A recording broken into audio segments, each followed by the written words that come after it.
Matthew 13. That same day Jesus went out of the house and sat by the lake. Such large crowds gathered around him that he got into a boat and sat in it, while all the people stood on the shore. Then he told them many things in parables, saying, A farmer went out to sow his seed. As he was scattering the seed, some fell along the path, and the birds came and ate it up. Some fell on rocky places, where it did not have much soil. It sprang up quickly, because the soil was shallow. But when the sun came up, the plants were scorched, and they withered because they had no root. Other seed fell among thorns, which grew up and choked the plants. Still other seed fell on good soil, where it produced a crop 100, 60, or 30 times what was sown. Whoever has ears, let them hear.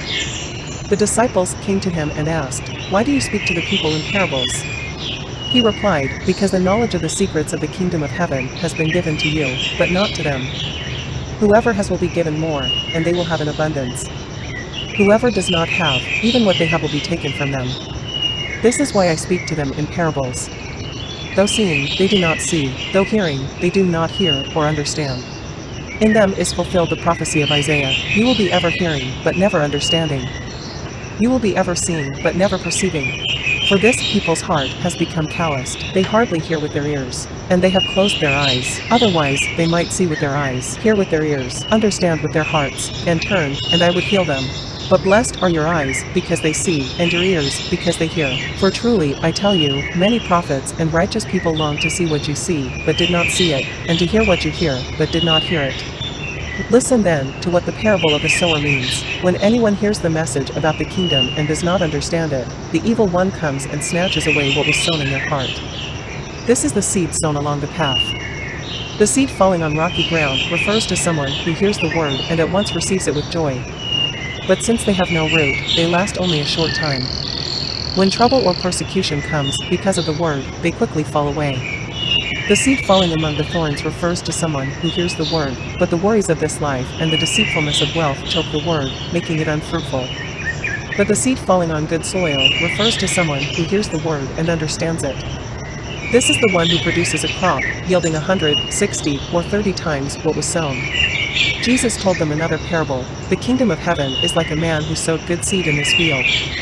But while everyone was sleeping, his enemy came and sowed weeds among the wheat, and went away.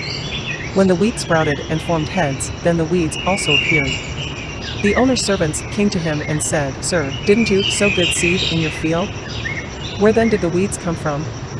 An enemy did this, he replied. The servants asked him, Do you want us to go and pull them up?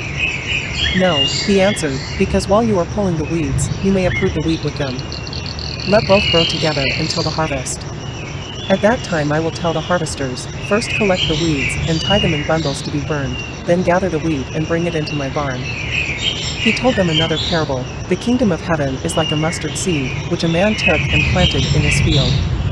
Though it is the smallest of all seeds, yet when it grows, it is the largest of garden plants and becomes a tree, so that the birds come and perch in its branches. He told them still another parable. The kingdom of heaven is like yeast that a woman took and mixed into about 60 pounds of flour until it worked all through the dough.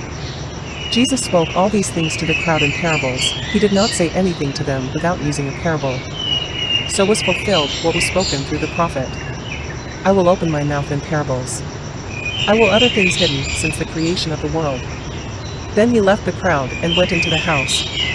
His disciples came to him and said, Explain to us the parable of the weeds in the field. He answered, The one who sowed the good seed is the Son of Man. The field is the world, and the good seed stands for the people of the kingdom. The weeds are the people of the evil one, and the enemy who sows them is the devil.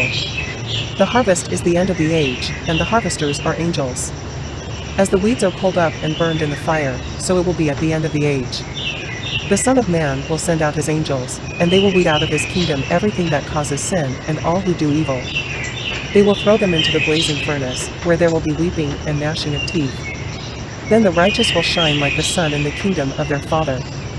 Whoever has ears, let them hear. The kingdom of heaven is like treasure hidden in a field. When a man found it, he hid it again, and then in his joy went and sold all he had and bought that field. Again, the kingdom of heaven is like a merchant looking for fine pearls. When he found one of great value, he went away and sold everything he had and bought it. Once again, the kingdom of heaven is like a net that was let down into the lake and caught all kinds of fish. When it was full, the fishermen pulled it up on the shore. Then they sat down and collected the good fish in baskets, but threw the bad away. This is how it will be at the end of the age. The angels will come and separate the wicked from the righteous and throw them into the blazing furnace, where there will be weeping and gnashing of teeth. Have you understood all these things? Jesus asked. Yes, they replied. He said to them, therefore every teacher of the law who has become a disciple in the kingdom of heaven is like the owner of a house who brings out of the storeroom new treasures as well as old. When Jesus had finished these parables, he moved on from there. Coming to his hometown, he began teaching the people in their synagogue, and they were amazed. Where did this man get this wisdom and these miraculous powers? They asked. Isn't this the carpenter's son? Isn't his mother's name Mary, and aren't his brothers James, Joseph, Simon, and Judas? Aren't all his sisters with us? Where then did this man get all these things? And they took offense at him. But Jesus said to them, a prophet is not without honor except in his own town and in his own home. And he did not do many miracles there because of their lack of faith.